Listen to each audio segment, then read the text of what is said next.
The July jobs report coming in a bit weaker than expected this morning. This as business leaders are facing challenges when it comes to the talent pool, developing a stronger workforce. Joining me right now in a Fox Business exclusive is Harman International Chairman and CEO Dinesh Paliwal. And Dinesh, it is wonderful to have you on the program. Good to be on your show, Thank you Maria. so much for joining us, particularly since Harman has had such success. I want to get to the growth story at Harman in a moment, but how would you characterize the economy right now and jobs, growth, and finding the people you need with the right skill sets to put in those jobs? I would characterize the job growth incremental development. It's not really meeting the corporate America's needs. There is a war for talent. If you poll, 80% of the CEOs will say we could be growing faster in America if we had access to the talent pool we need. We're doing our part towards the private-public partnership. We are investing in STEM training in Michigan Institute and many other places. But I would say this is one area, if I were to have my dream for the next president in the United States, to go after immigration reform, tax reform, and empower the entrepreneurs by educating the STEM. Yeah, because we don't have the number of people with the right skill sets to actually compete in a new normal for the economy. Absolutely. I mean, look, in the United States, we have grown almost 30% over 4 years in terms of job, but they're all mostly engineers. And we are only getting these engineers by acquiring companies. Yeah. So it's a zero-sum game. We should be adding more jobs organically. And Harman, of course, has been doing so well. By the way, speaking of the president, did you have a favorite last night in the race? You know, this was good for TV.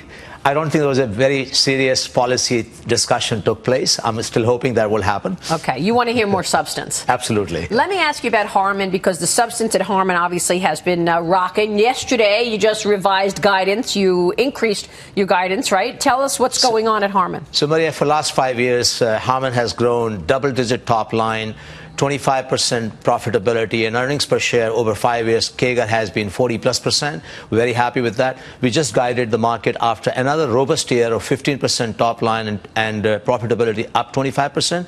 We guided the same set of numbers, another 14% top line and 25% growth in EBITDA. Wow. And I'm excited because technology is really starting to come in. I'll give you an example where we see tremendous growth coming from.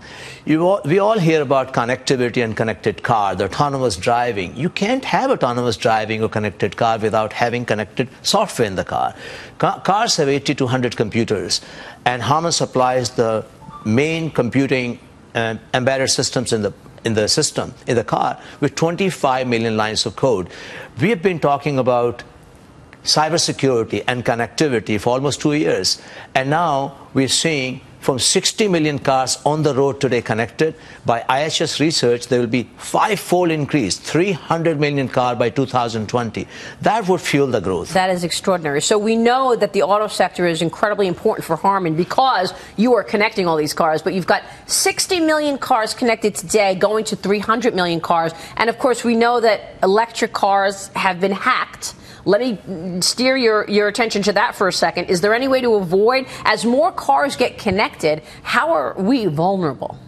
I think just like anything, whether it's U.S. defense or banking or retail, hacking, you cannot completely eliminate. You can minimize.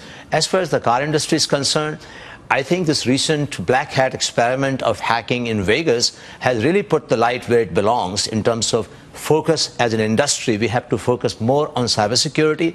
Harman actually launched almost 2 years ago the new architecture, the framework of 5+1 security, which means, Maria, someone unauthorized intruder has to hack first, second, third, fourth, fifth layers to get into the mission critical functions of the car. But this is where the technology is going, and more cars are going in that direction.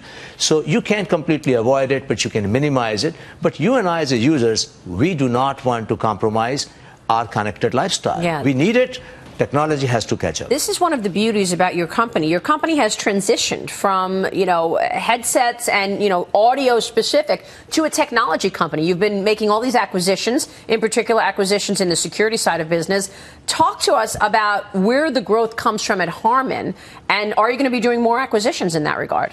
So we've been very religious about one thing. We wanted to add technology pieces in safety and security, and also enterprise automation. We have made 3 acquisitions in the United States and 3 in Israel and France, primarily focusing on those areas. And with these acquisitions, Maria, we have added 10,000 software engineers in the company, those who bring us analytics, cloud, and mobility experience and security experience. So our growth will come from cybersecurity, growth will come from connected car, growth will come from professional infrastructure where automation like IBM, Boeing, Bank of America, these are all corporate clients for audio, video, lighting, and enterprise automation. And we're seeing growth coming from all areas, including China. We have grown 60+% CAGR for last 6 years in China. Wow, that is something to really be impressed with. Dinesh, great story. Congratulations to you on your leadership. Thanks for joining us. Thank you so much. Good to be on your show. Dinesh Paliwal joining us. Harman, we'll be right back.